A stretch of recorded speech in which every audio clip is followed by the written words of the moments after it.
It seems that every day we're reminded that we live in an era of great power rivalry, that the rules-based order is fading, that the strong can do what they can and the weak must suffer what they must. And this aphorism of Thucydides is presented as inevitable, as the natural logic of international relations reasserting itself. And faced with this logic, there is a strong tendency for countries to go along to get along, to accommodate, to avoid trouble, to hope that compliance will buy safety. Well, it won't. So what are our options? In 1978, the Czech dissident Václav Havel, later president, wrote an essay called The Power of the Powerless. And in it, he asked a simple question: how did the communist system sustain itself? And his answer began with a greengrocer. Every morning, this shopkeeper places a sign in his window: "Workers of the world unite." He doesn't believe it. No one does. But he places the sign anyway to avoid trouble, to signal compliance, to get along. And because every shopkeeper on every street does the same, the system persists.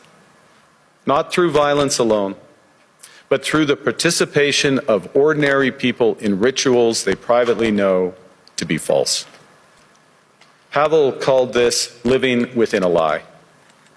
The system's power comes not from its truth, but from everyone's willingness to perform as if it were true. And its fragility comes from the same source.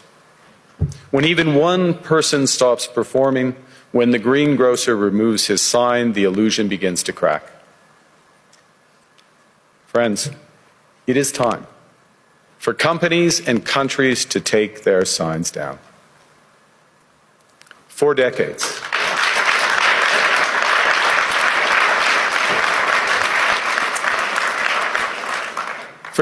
countries like Canada prospered under what we called the rules-based international order.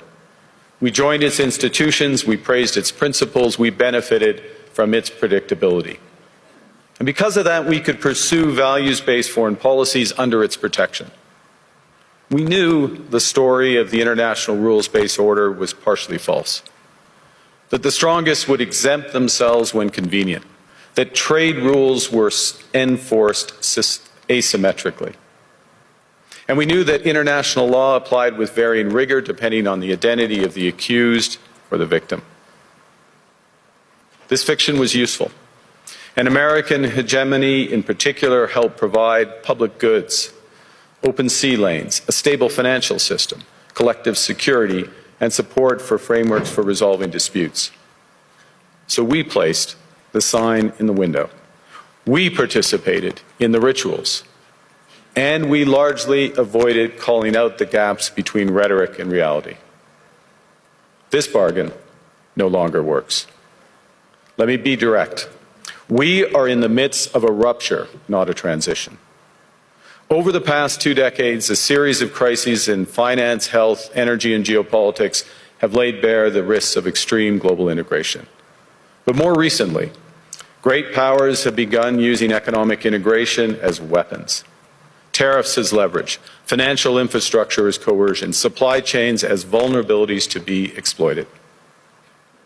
You cannot live within the lie of mutual benefit through integration when integration becomes the source of your subordination.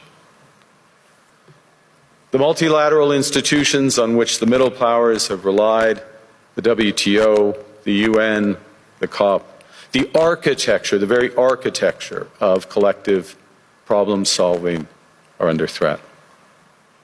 And as a result, many countries are drawing the same conclusions, that they must develop greater strategic autonomy in energy, food, critical minerals, in finance and supply chains.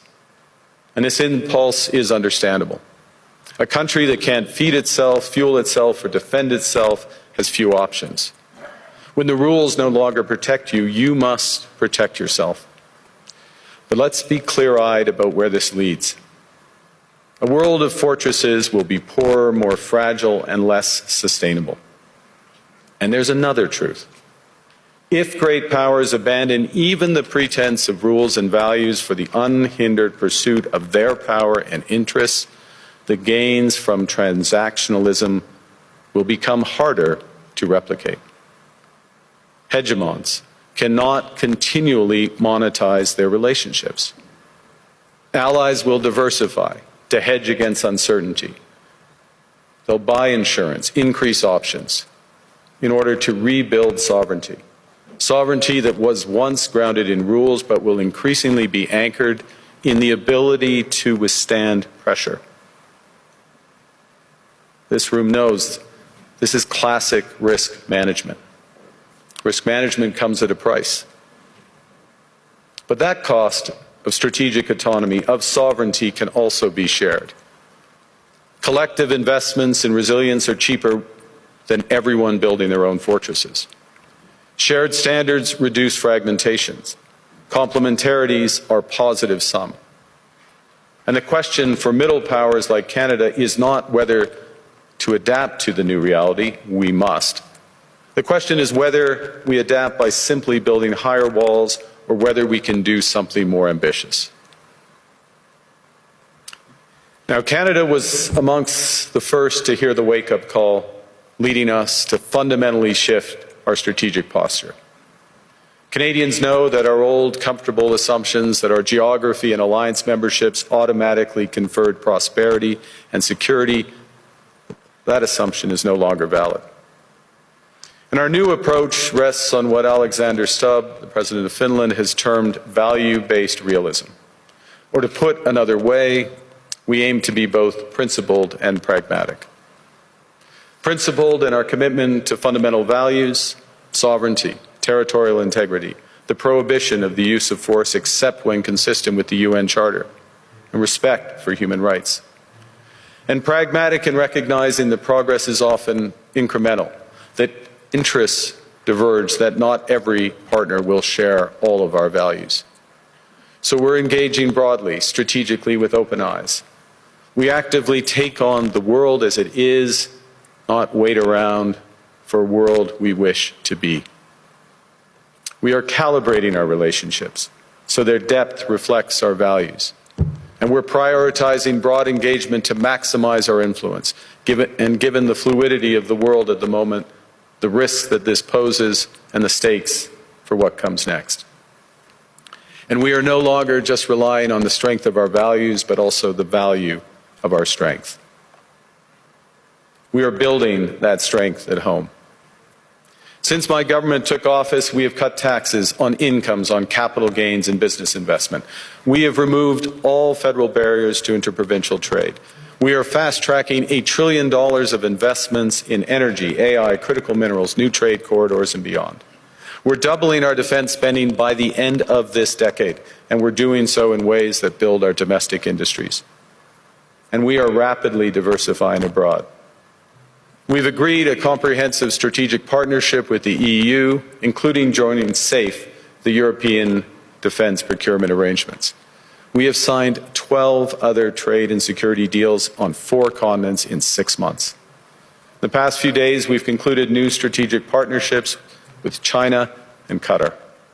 We're negotiating free trade pacts with India, ASEAN, Thailand, Philippines, and Mercosur. We're doing something else. To help solve global problems, we're pursuing variable geometry. In other words, different coalitions for different issues based on common values and interests. So on Ukraine, we're a core member of the Coalition of the Willing and one of the largest per capita contributors to its defense and security. On Arctic sovereignty, we stand firmly with Greenland and Denmark and fully support their unique right to determine Greenland's future.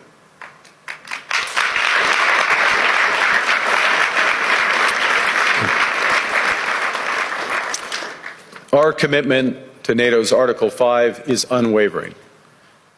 So we're working with our NATO allies, including the Nordic-Baltic 8, to further secure the alliance's northern and western flanks, including through Canada's unprecedented investments in over-the-horizon radar, in submarines, in aircraft, and boots on the ground, boots on the ice. Canada strongly opposes tariffs over Greenland and calls for focused talks to achieve our shared objectives of security and prosperity in the Arctic. On plurilateral trade, we're championing efforts to build a bridge between the Trans-Pacific Partnership and the European Union, which would create a new trading bloc of 1.5 billion people. On critical minerals, we're forming buyers' clubs anchored in the G7 so that the world can diversify away from concentrated supply. And on AI, we're cooperating with like-minded democracies to ensure that we won't ultimately be forced to choose between hegemons and hyperscalers. This is not naive multilateralism, nor is it relying on their institutions. It's building coalitions that work, issues by issue, with partners who share enough common ground to act together. In some cases, this will be the vast majority of nations. What it's doing is creating a dense web of connections across trade, investment, culture, on which we can draw for future challenges and opportunities. I argue the middle powers must act together because if we're not at the table, we're on the menu. But I'd also say that great powers can afford for now to go it alone. They have the market size, the military capacity, and the leverage to dictate terms. Middle powers do not. But when we only negotiate bilaterally with a hegemon, we negotiate from weakness. We accept what's offered. We compete with each other to be the most accommodating. This is not sovereignty. It's the performance of sovereignty while accepting subordination. In a world of great power rivalry, the countries in between have a choice: compete with each other for favor, or to combine to create a third path with impact.